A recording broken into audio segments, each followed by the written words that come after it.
The cost of 9 articles is equal to the selling price of 11 articles. Find the loss percentage. Such questions can be converted into a equation just by reading it in a straightforward way.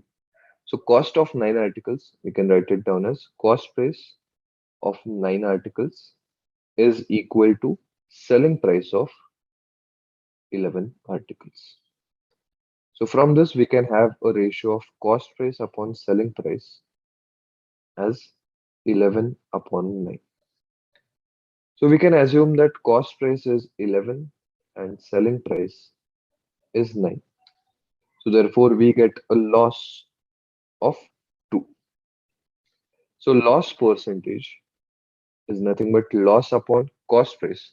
So it becomes 2 upon 11 into 100. So therefore, answer comes out as 18.18 percentage.